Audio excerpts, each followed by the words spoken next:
deer. I think they understand that the deer are not them, for sure. I don't quite sure what they make of them. Are you gonna take a? Is this the giant cat toilet? Kind of. Slash not depository. I think it's funny. But it supposedly is what it is for right now. It's going to be a flower bed. Right, Mr. T? He likes balancing along the edge there. I gotta go get my coffee. I gotta go get my coffee, Mr. T. Okay. What is your problem, Laverne? Why are you meowing? Why are you vocalizing? Huh? You gonna jump on that chair? Hi, baby. Yeah, hi. Hi. Yeah, what's going on? Shirley's here. Someone outside? Is one of your boyfriends outside?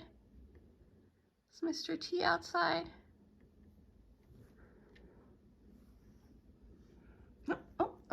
She's reaching out for my hand. You see the girl, Laverne.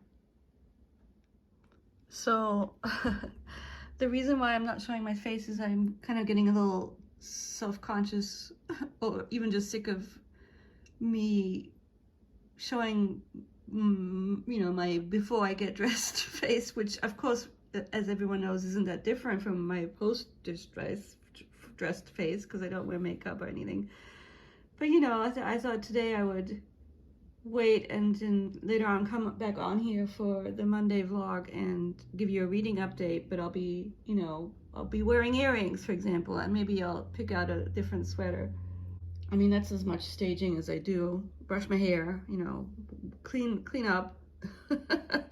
So I'll come on here later on and do that, because I haven't done a reading update in a while, and I have been reading a couple of semi-interesting things alongside the ones that I've been reading for months or weeks, even months. So that'll be probably the main part of the vlog today.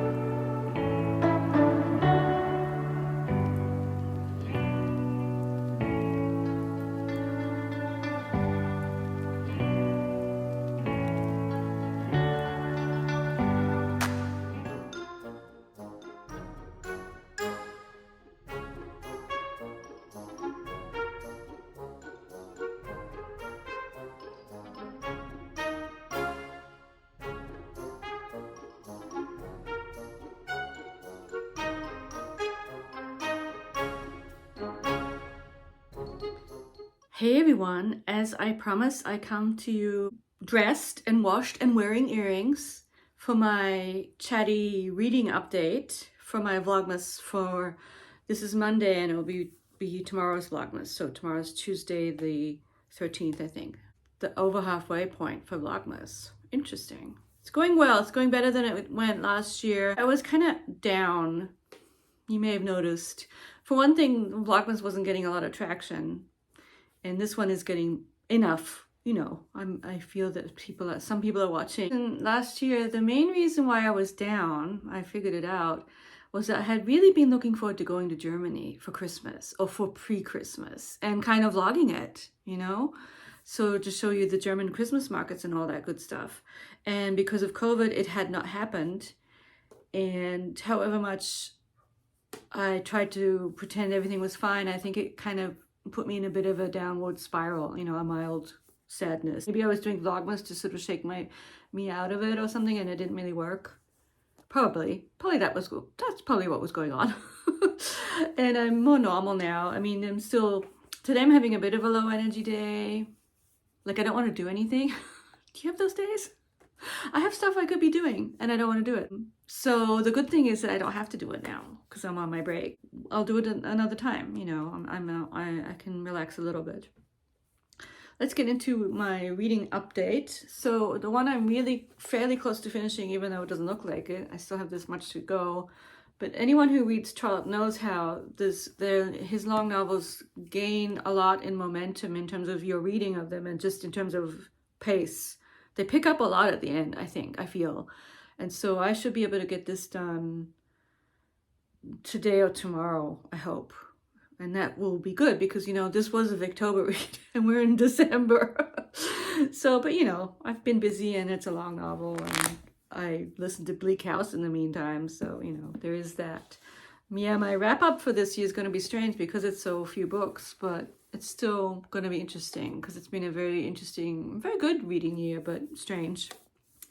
Next up, the book that I started as my next audio is Kindred by Octavia Butler. Now, I don't think I've ever read any Octavia E. Butler, and I know that her science fiction stuff is really well thought of, but I thought I would start with this one on Audible, and also because I have a copy of it. And I found out that, for example, Britta didn't like it. Apparently, I'll go look at her video when I've read it. Some people don't like it as much, but I'm enjoying it. I think she has an interesting style, kind of straightforward. Like, it's not very ornate. But I like the main character, and some people are saying that they don't understand her motivation. Like, she seemed to catch on to things too quickly. It's like, even if it seems unrealistic, I like that when I prefer people catching on too quickly and figuring stuff out than muddling around and never figuring stuff out. And I'm always thinking, why can't you figure this out? She's not like that. And together with her husband, I think, husband or boyfriend, husband, they're figuring out what's going on with her time traveling back to antebellum South. And it's got a good pace to it. It's, of course, very kind of unsettling because she's going back to antebellum South as a Black woman. I like it. I think I'm going to like this one. I mean, it's not exactly a comfort read. I'm so bad with comfort reads. But I decided, it was so funny how I was like, oh, I can go without an audiobook. I really feel the need to have a good audiobook on the go for my mental well-being. I'm not sure why. I think it's because of needing to do my chores and needing to have something to sink into. I do tend to sort of want long things that like a good fantasy. But I kind of have gone off the Erickson. I mean, he was good. Anyway, I'm blabbing, but so this will be good because it's a book that I have in a copy and can also listen to. On my Kindle, I did go back to this novel called Ferris Point. Is that what it's called? Fellowship Point. Sorry, Fellowship Point. And I think the one reason why I'm not drawn to it, well, I mean, it's fine. I don't think it's as bad as I thought it was originally. But I'm really kind of off reading on my Kindle because of all the grading I had to do on the computer. I'm sick of reading stuff on screens. I want to read books. My poor eyes, took a beating there. Almost to the point where I'm thinking next time when I teach the class, which is in the spring, I'm teaching 2 sections of it. I mentioned it before, I'm going to have a very busy semester, that I might ask them to turn in their last papers on paper again. But, they're not used to printing stuff out as much. They're used to turning stuff in online. Anyway, we'll see. I'll think about it. I'm not going to worry about it right now.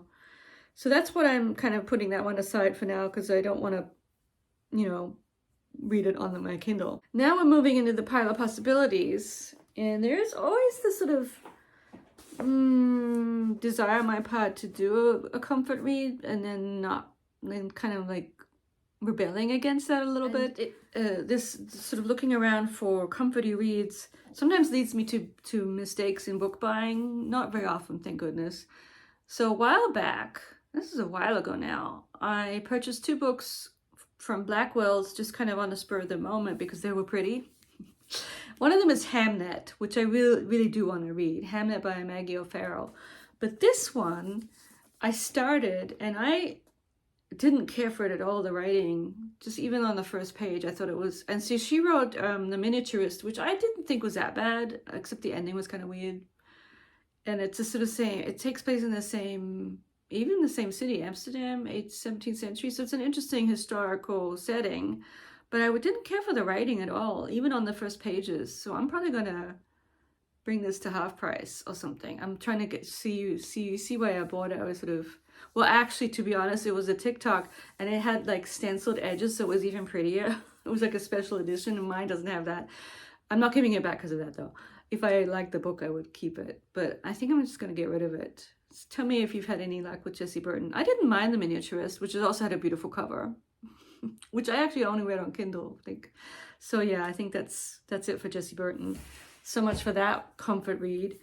Let's see, what else do I have here that I wanted to show you? First off, I am excited to get to this at least sometime next year. I have at least one, if not two other Highsmiths coming, which I don't know which one I'll read first. I'm looking forward to, I've never read any Highsmiths, so I'm looking forward to at some point starting this. So pile of possibilities type stuff. And in terms of comfort read stuff, there's this one that I found at the book sale, and I know Gina's has exactly the same copy.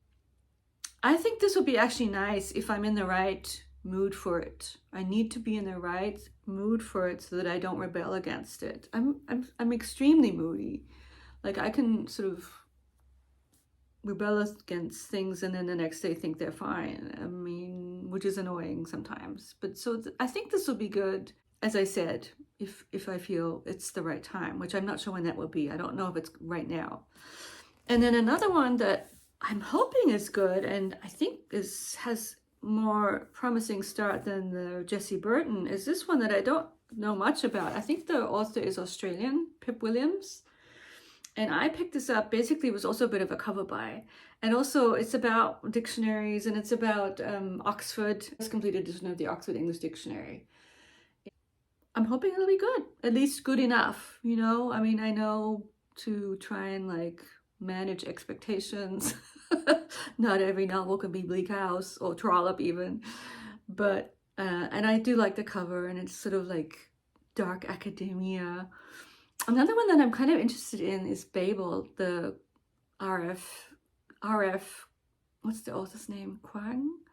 And that one's because of the topic, but that has very mixed reviews too. It's sort of like basically alternative history or fantasy, but it also doesn't it also take place in this sort of Oxford type place? I don't know. Sorry, I'm being very general. So let me know if you've read any Pip Williams or if you've heard of this book. It's a Reese's book club. Oh no, sorry, Reese. Reese Witherspoon apparently has her own book club too.